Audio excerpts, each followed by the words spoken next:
నమస్కారం city news కి స్వాగతం. ముందుగా ముఖ్యాంశాలు.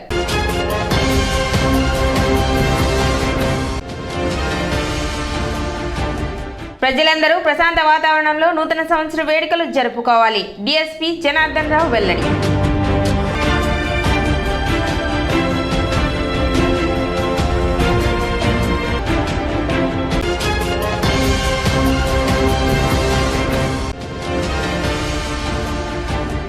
కొనసాగుతున్న మున్సిపల్ పారిశుద్ధ్య కార్మికుల సమ్మె.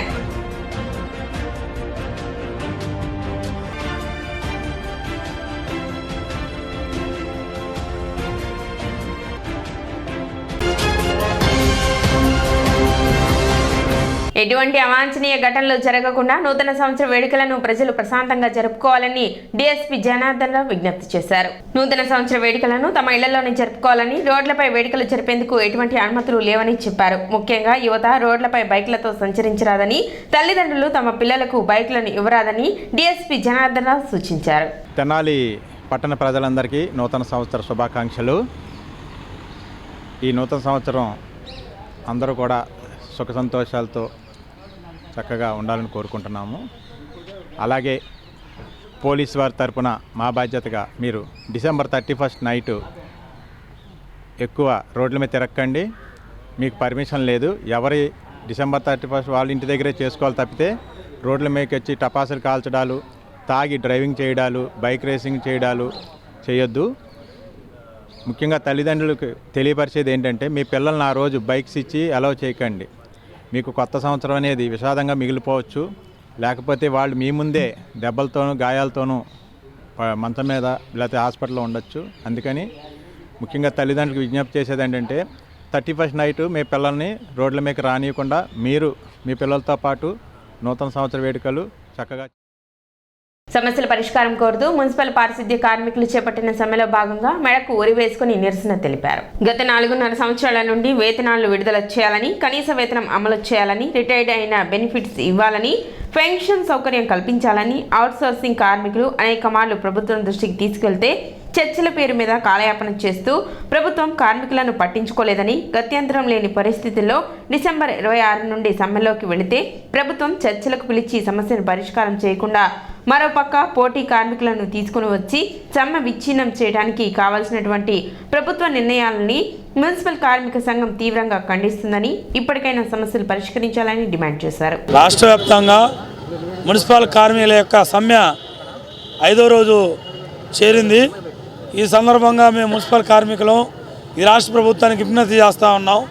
చర్చల పేరు మీద కాలయాపన చేస్తూ మరోవైపు పోటీ కార్మికుల్ని రాష్ట్ర వ్యాప్తంగా అన్ని మున్సిపాలిటీల్లో పోటీ కార్మికుల్ని వందలాది రూపాయలు ఒక కార్మికులకి వెచ్చించి పోటీ కార్మికులను తీసుకొచ్చి సమ్మెని విచ్ఛిన్నం చేయాలని ప్రయత్నం చేస్తూ మరోవైపు చర్చల పేరు మీద మమ్మల్ని మభ్యపెట్టే ప్రయత్నం చేస్తూ ఉంది. ఇది కార్మిక వర్గం గమనిస్తూ ఉంది.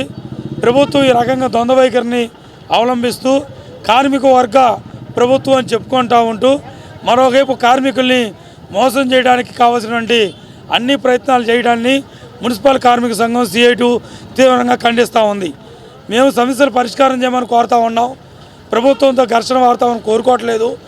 మీరు కానీ హామీలు అమలు చేయకపోతే మా ప్రభుత్వం అధికారంలోకి వచ్చేది మేము అమలు చేస్తామని చెప్పి మీరు దేవాలయంగా భావిస్తున్నటువంటి అసెంబ్లీలో మీరు వాగ్దానం చేశారు. అట్లాగే ప్రజలందరిలో చెప్పారు, మీరు కానీ చేయకపోతే మేము చేస్తాం, మా ప్రభుత్వం వస్తుంది, మీరు 6 నెలలు ఓపి పట్టండి, ఆ ప్రభుత్వానికి కాదు మా ప్రభుత్వానికి వేయండి, ఒక్క అవకాశం వేయండి, మీ ప్రతి ఓటు మాకు వేయండి, మేము చేస్తూ ఉన్నారు. 4.5 సంవత్సరాల నుంచి మీకు ఇచ్చిన అవకాశాన్ని మీరు ఉపయోగించుకున్నారు. ఆ ముఖ్యమంత్రి పదవిలో మీరు కూర్చున్నారు. కానీ మమ్మల్ని తీసుకొచ్చి వీధిలో కూర్చోబెట్టారు. స్పందించి కార్మిక సంఘం నాయకులు చర్చలు పిలవండి, పోటీ కార్మికులు తీసుకొచ్చి కార్మికుల మధ్య ఘర్షణ వాతావరణం తీసుకొచ్చి కూలీల మధ్య పొట్ట కోసం వచ్చి పనిచేసినట్టు కార్మికుల్ని మా మీద ఉసుకొలిపి ఘర్షణ వాతావరణం తీసుకొచ్చి ఈ కొత్త సాంప్రదాయానికి సంస్కృతికి తెరదించొద్దని చెప్పి మేము చేతులెత్తి బ్రాహ్మణ పరిషత్ తెనాలి వారి ఆధ్వర్యంలో అఖండ నాదోపాసన నిర్వహించనున్నారు. 31వ తేదీ ఆదివారం సాయంత్రం 6 గంటల నుండి జనవరి 1వ తేదీ 2024 ఉదయం 6 గంటల వరకు అఖండ నాదోపాసన కార్యక్రమాన్ని తెనాలి తాలూకా జూనియర్ కాలేజ్ ఎదురుగా గల పరిషత్ కార్యాలయంలో ఏర్పాటు చేసినట్లు తెలిపారు. ప్రముఖ సంగీత విద్వాంసులు పెరవలి వాస్తవ్యులు బ్రహ్మశ్రీ తాడేపల్లి లోకనాథ శర్మ ఈ అద్భుత అఖండ నాదోపాసన చేయనున్నారని సంగీత అభిమానులు ఈ కార్యక్రమాన్ని విజయవంతం చేయాలని పరిషత్ సభ్యులు కోరారు. కార్యక్రమంలో పరిషత్ గౌరవ అధ్యక్షులు పెద్దిరాజు సత్యనారాయణ, అధ్యక్షులు పరాశర వెంకట రామ్ గోపాల్, కార్యదర్శి పురుషోత్తం శర్మ, కోశాధికారి వడ్లమాని ఉమామహేశ్వరరావు, ఉపాధ్యక్షులు త్రిపురారి భట్ల, దత్తాత్రేయ శర్మ, చెన్నప్రగడ శ్రీనివాస్, చిలకలపూడి గోపాలకృష్ణ, మన్నేపల్లి ఆదిశేషగిరిరావు, లక్కరాజు, లక్ష్మణరావు, దావులూరి శ్యామ్ సుందర్ శర్మ తదితరులు పాల్గొన్నారు. మరి పెరవలికి చెందిన సహస్ర చంద్రదర్శన పావనమూర్తి బ్రహ్మశ్రీ వేదమూర్తులైన తాడేపల్లి లోకనాథ శర్మ గారు ఆ వయసులో ఒక అడుగు ముందుకేసి ఈ వైపరీత్యాలు నివారించాలి అంటే సంగీతం ఒక్కటే, నాదం ఒక్కటే లయబద్ధంగా చేస్తే ఈ వైపరీత్యాలు నివారించబడతాయి. దానికి నేను ముందుకు వస్తున్నాను. నూతన సంవత్సరం ఏదో మరి పాశ్చాత్య సంస్కృతి కాకుండా మన తెలుగు సంస్కృతి ప్రతిబింబించేలాగా మరి అఖండ నాదోపాసన కార్యక్రమాన్ని మీ బ్రాహ్మణ పరిషత్ ఏర్పాటు చేయండి, నేను ముందుకు వస్తున్నానని చెప్పి వారు ముందుకు రావడం జరిగింది. బ్రహ్మశ్రీ లోకనాథ శర్మ గారి ఆధ్వర్యంలో రేపు సాయంత్రం 6 గంటల నుంచి జనవరి 1వ తారీఖు ఉదయం 6 గంటల వరకు 12 గంటల పాటు పరిషత్ కార్యాలయంలో మరి అఖండ నాదోపాసన కార్యక్రమాన్ని ఏర్పాటు చేయడం జరిగింది. బ్రాహ్మణ అఖండ నాదోపాసన చేస్తున్నారు. పెరవల నుంచి వచ్చి ఆయన ప్రపంచం అంతా సుఖశాంతులతో ఉండాలని, కరోనా బారి నుండి ప్రజలంతా కాపాడాలని చెప్పని ఉద్దేశంతో ఆయన రేపు సాయంకాలం 6 గంటల నుంచి 1వ తారీఖు ఉదయం 6 గంటల దాకా దాదాపు 12 గంటల పాటు ఇక్కడ నాదోపాసన చేస్తున్నారు. అందువలన బ్రాహ్మణ అందరూ కూడా ఈ కార్యక్రమానికి విచ్చేసి దాన్ని జయప్రదం చేయాల్సిందిగా బ్రాహ్మణ పరిషత్ తరఫున. రైతాంగం ఐక్యంగా ఉద్యమించడం ద్వారానే కేంద్ర రాష్ట్ర ప్రభుత్వాలు అనుసరిస్తున్న రైతాంగ వ్యతిరేక విధానాలు తిప్పికొట్టగలమని ఆంధ్రప్రదేశ్ రైతు సంఘం రాష్ట్ర సహాయ కార్యదర్శి జొన్న శివశంకర్రావు అన్నారు. శనివారం చెంచుపేట ప్రజా సంఘాల కార్యాలయంలో తెనాలి కమిటీచే ప్రచురించబడిన 2024వ సంవత్సరం క్యాలెండర్ను ఆవిష్కరించారు. శివశంకర్రావు మాట్లాడుతూ C2+50 విధానాల అమలు కోసం వ్యవసాయ పంపు సెట్లకు స్మార్ట్ మీటర్లు బిగించడాన్ని వ్యతిరేకించాలని పిలుపునిచ్చారు. ఆంధ్రప్రదేశ్ రైతు సంఘం తెనాలి ఏరియా కార్యదర్శి ములకా శివసాంబరెడ్డి జిల్లా వ్యాప్తంగా ఒక క్యాలెండర్ని తీసుకొచ్చారు. ఈరోజు ఆ ఆవిష్కరణ కార్యక్రమాన్ని నిర్వహిస్తున్న తెనాలి డివిజన్ కమిటీకి రైతు సంఘం తరపున ధన్యవాదాలు. ఈరోజు మనం చూస్తూ ఉన్నాం, వ్యవసాయ రంగం చాలా సంక్షోభంలో కూరుకుపోతూ ఉంది. వ్యవసాయం అని చెప్పేసి అంటే భయవేసే పరిస్థితిని పాలకవర్గాలు తీసుకొస్తూ ఉన్న పరిస్థితి. మోడీ తీసుకొచ్చిన 3 నల్ల చట్టాలకు వ్యతిరేకంగా పెద్ద ఎత్తున చేసిన ఆందోళన ఫలితంగా చట్టాలను పార్లమెంట్లో రద్దు చేసినా పరోక్షంగా ఆ చట్టాలని రైతాంగం మీద రుద్దడానికి మోడీ ప్రభుత్వం పెద్ద ఎత్తున ప్రయత్నాలు కొనసాగిస్తూ ఉంది. ఇవాళ ఈ రాష్ట్రంలో 51 లక్షల స్మార్ట్ మీటర్లు పెడతామని చెప్పేసి ఈ సంవత్సరం అక్కడికి పూర్తి చేస్తామని చెప్పేసి వాళ్ళ జగన్మోహన్ రెడ్డి చెబుతూ ఉన్నారని చెప్పేసి అంటే మోడీ సెంటర్లో తీసుకొచ్చిన ఈ చట్టం ప్రధానంగా ఆంధ్ర రాష్ట్రంలో చట్టం అమలు కాకపోయినా ఈ చట్టాన్ని తీసుకురావటం వెనక ఉద్దేశాలని పెద్ద ఎత్తున కార్పొరేట్ రంగానికి సహాయ శాఖ అందించడానికి అని చెప్పేసి స్పష్టంగా మనకు అర్థమవుతూ ఉంది. అందుకని ఈ స్మార్ట్ మీటర్లనే పూర్తిగా రైతు సంఘాలుగా వ్యతిరేకిస్తూ ఉన్నాం. C2+50 ప్రకారము ఈ మద్దతు ధరలు ప్రకటించకపోతే ఇవాళ రైతాంగం పరిస్థితి చాలా దుర్భిక్షమైన పరిస్థితులు రాబోతూ ఉన్న క్రమంలో రైతులు చాలా మనోవేదనకు గురవుతూ ఉన్న పరిస్థితి. అందుకని రైతు సంఘం ఒకటి కోరుతా ఉన్నాం, ఇవాళ మద్దతు ధరలని స్వామినాథన్ కమిషన్ సిఫార్సు ప్రకారం చట్టం తీసుకురావాల్సిన.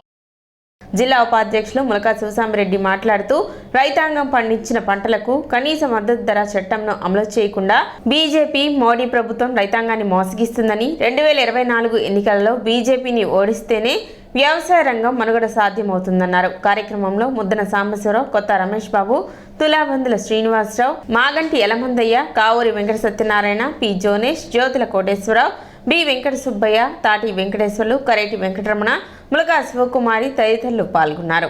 గత 4 సంవత్సరాలతో నుండి రైతు సంఘం రైతులకు ఉపయోగపడే విధంగా క్యాలెండర్ తీసుకురావడం జరుగుతుంది.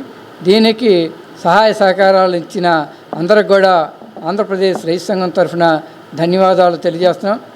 ఈరోజు రైతాంగం వ్యవసాయ రంగం ఉంటుందా ఊడుతుందా అనేది అర్థం కాని పరిస్థితి. 2024లో మళ్ళీ తిరిగి కేంద్రంలో మోడీ కానీ వస్తే రైతులు ఉండే పరిస్థితి ఉండదు, వ్యవసాయం కూడా ఉండే పరిస్థితి లేదు. ఎందుకంటే ఇప్పటికే కంపెనీ కార్పొరేట్ వ్యవసాయాన్ని తీసుకురావాలని ఇవాళ బీజేపీ ఆర్ఎస్ఎస్ ఉవ్విళ్ళూరుతుంది. ఈ క్రమంలోనే మరి ఎరువులు, విత్తనాలు, పురుగు మందులు, డీజిల్ రేట్లు అన్ని రేట్లు పెరిగి వ్యవసాయం చేయలేని పరిస్థితి ఉంది. 70-80% ఉన్న కౌలు రైతులకి ఇవాళ మొండి చేయి కనపడుతుంది. గతంలో రైతు సంఘాలు పెద్ద ఎత్తున పోరాడి 2011లో కిరణ్ కుమార్ రెడ్డి గారి ప్రభుత్వంలో సాధించుకున్న చట్టాన్ని రద్దు చేసి జగన్మోహన్ రెడ్డి గారు 2019 చట్టం తీసుకురావటం వలన ఇవాళ ఎటువంటి రైతులకి భరోసా, కౌలు రైతులకి కానరాని. స్థానిక సబ్ కలెక్టర్ కార్యాలయం నందు SC ST vigilance review meeting జరిగింది. శనివారం సబ్ కలెక్టర్ ప్రకాష్ జైన్ అధ్యక్షతన ఈ సమావేశం జరిగింది. ఎస్సీ ఎస్టీ అట్రాసిటీ చట్టం జిల్లా మరియు సబ్ డివిజన్ పరిధిలో ఏ విధంగా అమలు జరుగుతుంది అన్న అంశాలపై సమావేశంలో చర్చించారు. ఈ చట్టాన్ని పగడ్బందీగా అమలు పరిచే విధంగా ఎస్సీ ఎస్టీ విజిలెన్స్ కమిటీ కృషి చేస్తుందని కమిటీ సభ్యులు తెలిపారు. సమావేశంలో DD Madhusudan Rao, DSP Janardhan Rao, assistant social welfare officer Shailaja, Tenali sub division పరిధిలోని 8 మండలాల ఎంఆర్ఓ, ఎంపీడీఓలు, ఎస్సీ విజిలెన్స్ కమిటీ సభ్యులు పాల్గొన్నారు. ఎస్సీ ఎస్టీ మీద అత్యాచారాలు జరిగే దాని మీద మనకి ఒక చట్టం అనేది ఒకటి ఉంది. అది ఎస్సీ ఎస్టీ పిఓ యాక్ట్ అంటారు. కాబట్టి ఈ చట్టం జిల్లా స్థాయిలో ఎలాగా అమలుపరుస్తున్నారు, అదేవిధంగా సబ్ డివిజన్ లెవెల్ ఎలా అమలుపరుస్తున్నారు అనే దాని మీద రివ్యూ చేయడానికి మనకి విజిలెన్స్ అండ్ మానిటరింగ్ కమిటీ అనేది ఉంటుంది.